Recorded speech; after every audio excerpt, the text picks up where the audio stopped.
Hi, and welcome back to Focal Point, AFR Talk, this Monday edition of Focal Point on AFR Talk. Here's our catastrophic global warming alert for the day. This is from a polar bear expert. This is a quote: "Polar bears have not been harmed by sea ice declines in the summer." This is from a website entitled polarbearscience.com. The scientist has looked at the evidence that polar bears have either not been harmed by less sea ice in summer or have thrived in spite of it. And he says they're thriving. They are doing just fine. Remember, the meme was the polar ice cap is going to melt. The poor polar bears are going to float off to sea. Remember that lonely polar bear on a little ice floe, going to be like Sean Connery at the end of whatever that movie was, where they put him adrift on the log thing, and he just kind of drifts out to sea, and they shoot some kind of flaming arrow. I forget what it was, or he's on a funeral pyre, whatever the thing was. Like, that's the image, this lonely polar bear just kind of drifting off into oblivion.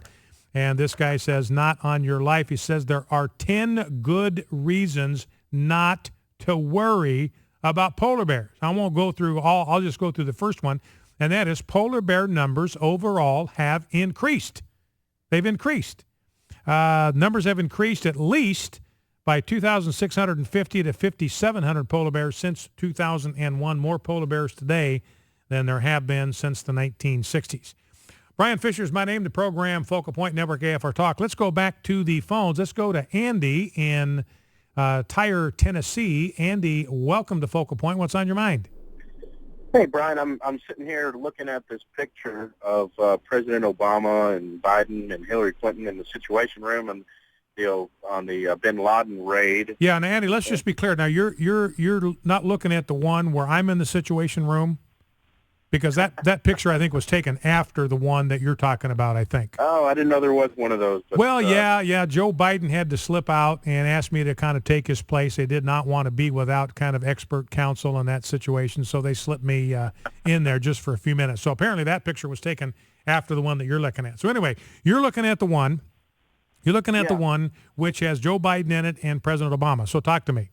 That's correct. And I do, just to preface, I do some work with Adobe Photoshop and, for website development and some other things that I do.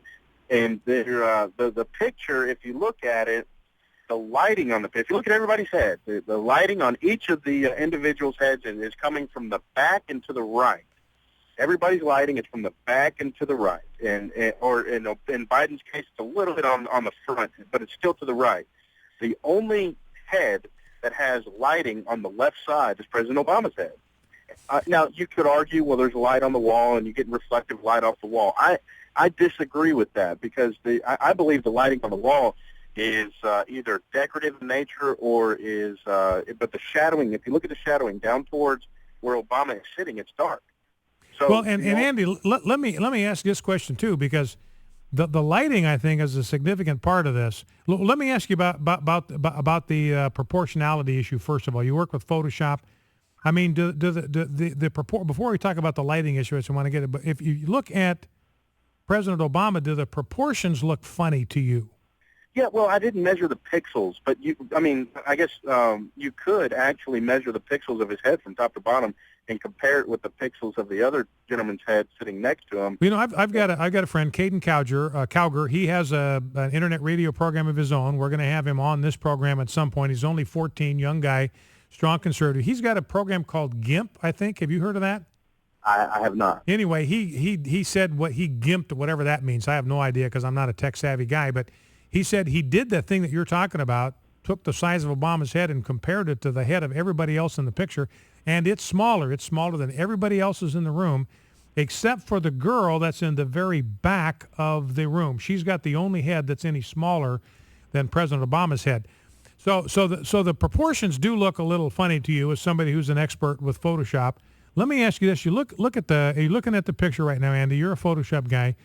And you talked about the light falling on the face of these guys, how it's different with Obama than it is with everybody else around the table. That's a great observation.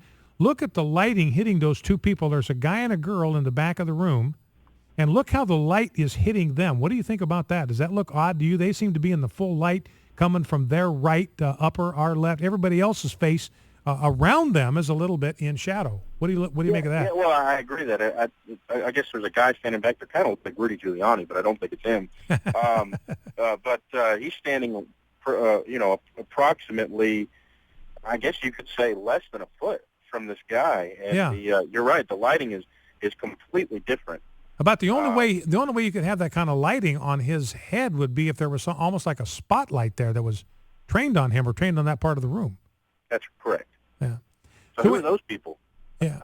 Yeah. Well, and I think, the suggestion from somebody else who actually writes textbooks on Adobe Photoshop, it was her theory. I went through some of her comments last week, but it was her suggestion that those two individuals were Photoshopped into the picture as well. You got proportionality issues. If you look at her hands, there's something hinky going on with her hands and the guy's shirt that's immediately to her right. Something just doesn't look right. Something just doesn't look natural about that. And, she had no idea why they would be added to the picture because nobody has any idea who they are. I mean, your question's a good one. You can identify everybody else in the circle. I don't know if anybody knows who those people are. And her thought was, well, maybe they put her in there because they wanted a woman in the picture so it wouldn't look like Obama was the sexist with only, one woman in the circle. But anyway, just give me Andy, give me your overall kind of summary analysis from a Photoshop guy, your overall analysis of that Situation Room photo. Well, I believe it's been doctored. It's really easy to do in that situation, especially if they leave a chair open for that purpose. So if the picture was taken with the point or with the determination that they're going to Photoshop in somebody later, then it would be very easy to do so. However, they picked a terrible picture to do it because the lighting is incorrect on his forehead. And I wondered too, Andy, about they probably had a limited number of pictures that they could choose from. I just kind of made this tongue-in-cheek, but they had to get a picture where Obama's looking up at something. He looks down on everybody. How do you get, so they probably had a limited range of photographs that they could use where he's actually looking up at anybody or anything. So, all right. Well, listen, Andy, I appreciate the call very much. Thank you for that. So confirmation from a guy that works with Photoshop, he would go so far as to say no question in his mind that photograph has been doctored. All right. Appreciate that call, Andy. Thank you for that. We'll take some more calls coming back out of the break, 888-589-8840. Ricky and Lindsay, hang on. We'll get to you coming right out of the break. You are listening to Focal Point on AFR Talk. You might have heard that Ted Cruz released his birth certificate today. I think just kind of tweaking President Obama because you got this whole birther movement now that's arising around Ted Cruz. He was born in Canada. He put his birth certificate up there. He was born to a woman who is an American citizen. That makes him an American citizen, period, end of story. I'm looking at a piece from the Dallas News. He released his birth certificate to the Dallas Morning News. They've got an entire 2-page piece here, and they have nothing to write about because the first line is born in Canada to an American mother, Ted Cruz became an instant U.S. citizen, period. That's it. There's no other. So they spend the whole 2 pages talking about the fact that he is a dual citizen. He's also a citizen of Canada. This is horrible. Something has to be done. Focal Point AFR Talk.